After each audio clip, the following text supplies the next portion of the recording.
नमस्कार साथियों, मैं आपका दोस्त अमृत सियाग। मैं कहानियाँ सुनाता हूँ आपका मेरे YouTube चैनल ये कहानियाँ दूर तक जाएगी उस पर स्वागत है।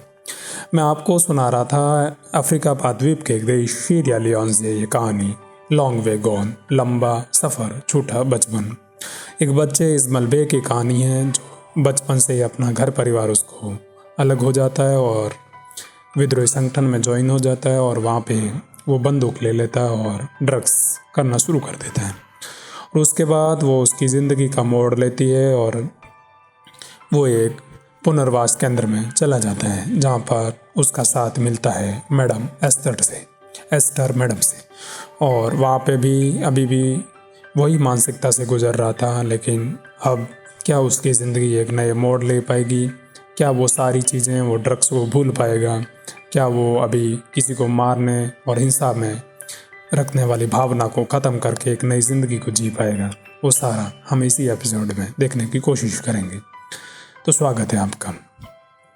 अगर आपको एक अपनी अतीत की परछाइयों के साथ एक नई दुनिया में छोड़ दिया जाए तो क्या आप उसे अपना पाएंगे? क्या आप खुद को इस कदर बदल सकते हैं कि आपकी पहचान ही अलग हो जाए? इस मलबे के लिए युद्ध खत्म हो चुका था, लेकिन उसकी असली लड़ाई अब शुरू हो रही थी। पुनर्वास केंद्र से बाहर एक अनजान दुनिया वो उसके सामने पेश हो रही थी।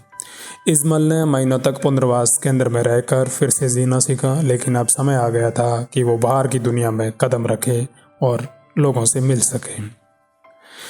संयुक्त राष्ट्र यूनाइटेड नेशंस के प्रयासों से इस्माइल को एक नया घर मिला। उसे सीरिया लियोन की राजधानी फ्री टाउन में उसके एक रिश्तेदार के साथ रहने भेजा गया था।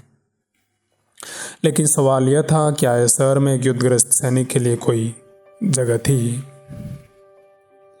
शहर की चकाचौंध और अंदर की बेचैनी। फ्री टाउन एकदम अलग था। ऊंची इमारतें, गाड़ियों की कतारें, लोग काम पर जाते हुए और कहीं भी गोलियों की आवाज़ नहीं सुनाई देती थी, और ये उसके लिए बिल्कुल एक अलग सी दुनिया थी।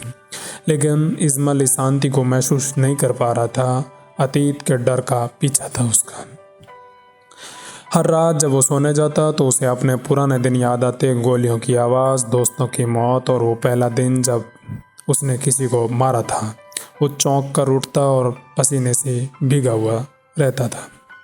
क्या मैं कभी सामान्य हो पाऊंगा? ये सवाल उसके सामने हर मानो 10 मिनट में आ रहा था। इस्माइल के जीवन में एक और बदलाव तब आया जब उसे संयुक्त राष्ट्र यूनाइटेड नेशंस की एक बैठक में बुलाया गया और टॉपिक था बच्चों के अधिकारों पर बोलने का। उसको एक मौका दिया गया। यूनाइटेड नेशंस ने दुनिया भर में ऐसे बच्चों की कहानियाँ बताने का फैसला किया जो युद्ध के शिकार हुए थे, और अब इस्माइल को न्यूयॉर्क जाना था। क्या मैं अपनी कहानी दुनिया को बता पाऊंगा? विदेश की उसकी पहली यात्रा।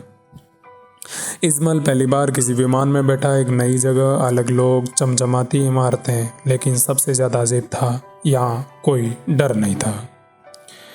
और वो घड़ी आ जाती है जब संयुक्त राष्ट्र में पहली बार उसको बोलना पड़ता है। जब यूएन की बैठक शुरू हुई तो कई देश के लोग वहाँ मौजूद थे। इस्माइल के सामने माइक रखा था, लेकिन वो संकोच कर रहा था। सवाल जो उसे सताने लगे, क्या लोग मुझे समझेंगे? क्या वो मेरी कहानी को सच मानेंगे? क्या वे मुझे सिर्फ एक और सैनिक मानेंगे? लेकिन फिर उसने गहरी सांस ली और हिम्मत बांधी और बोलना शुरू किया।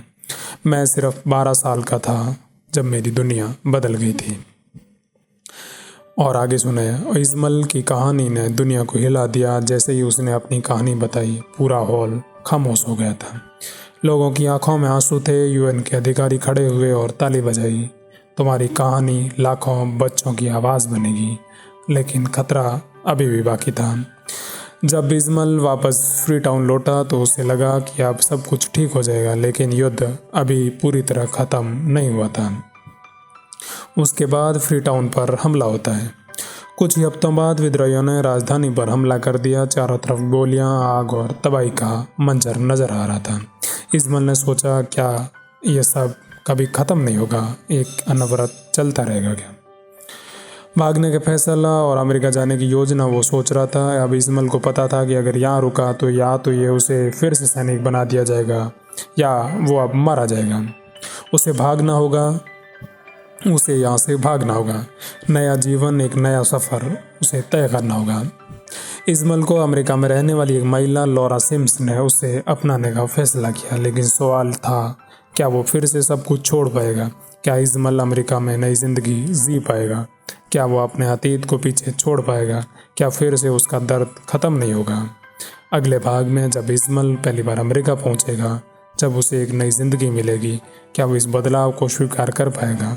इन सारे सवालों का जवाब मैं आपको अगले सेशन 7 में देने की कोशिश करूँगा। धन्यवाद आप सभी का मेरे साथ जुड़े रहने के लिए। शुक्रिया, आप ऐसे ही बने रहिए हमारे साथ। धन्यवाद आप सभी का।